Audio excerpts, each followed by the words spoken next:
everyone's favorite snack, syempre ang burger. At mas lalo pa yung papabonggahin ni Pars Rob, i-try natin ang kanyang Oriental Sesame Burger. So, unang natin gagawin is to beat the egg.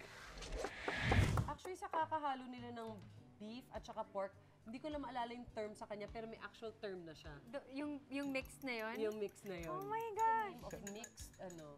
Okay, so first we put the egg. Okay. Ilagay natin ang itlog. Isang itlog lang para sa ganyang karami. Mga 500 grams and more. Nice, Mars. Kalahating Tapos kilo. naman, ilagay natin ang soy sauce. Soy sauce. Okay. And then after the soy sauce, lalagay naman natin ang oyster sauce. Which makes it Oriental. Correct. Diba? Paano siya magiging oriental without Kung the alam oyster? Kailangan may Favorite ano. ko pa naman itong oyster Totoo nga. sauce. Sarap eh. Sabagay. May Ako sweetness, hoisin diba? sauce. Yun! I love And then hoisin next naman, lalagay natin ang ating mustard. Kasama na si Mustard dun, ah. Yes. And then lalagay natin ang black pepper. Tapos, Nice, Mars. yung crushed garlic.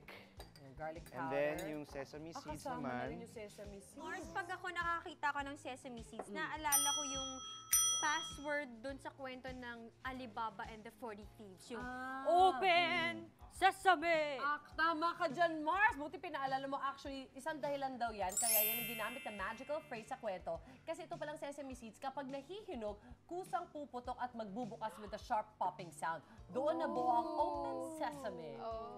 Pasabog! So next naman, lalagay natin ang ating breadcrumbs.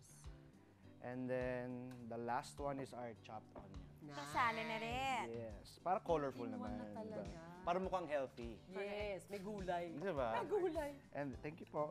And then, after that, we mix it all together.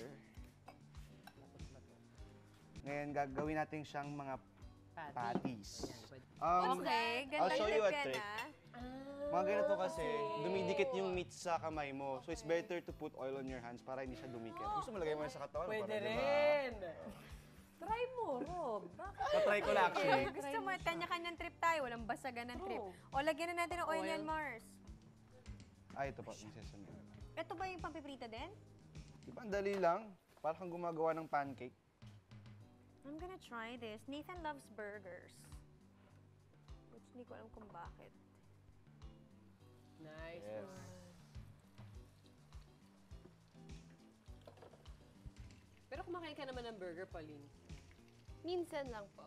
Ako din, Mars, I'm not a fan of burgers. Yeah. Hindi ko siya... Ako rin. Hindi ko rin siya in-order Ako napansin ko, sa guys talaga ang burger. Actually. Kasi... Ano kami, mga steaks, Yes. burgers. Kayo kasi yung mga cute, Mga pa-sweet, yung mga sushi, ganun. yung mga pabebe. ganun. Pas-sweet Grabe kami. naman yung pabebe. Ang hirap kasi ngumuya eh. Nakakita lang kayo ng soda shape na candy. Wow, ang cute! Okay, so guys, so mga Mars, no? Yes. Ito yung unang batch natin. Meron na tayong dalawa na ready na. Oh, dalawa pa. So, dalawa na lang. Tagi-tagi. Pero malapit Sige, na itong matapos. set up na natin to, Mars. Para meron ka ng pang-plating. Yes. So, I think mas maganda na gamitin natin ito. O yan, sige please. Para mas straight. Nice one, Pars. There you go. Kasi nga naman, di mo na kailangan ng mga mayonnaise at kung Dahil ano-ano. malasa na siya. Malasa na siya, Mars. Uy, ganda niyan. Oh, may mga gulay. Oh, pak. That's it. Lovely. Yeah.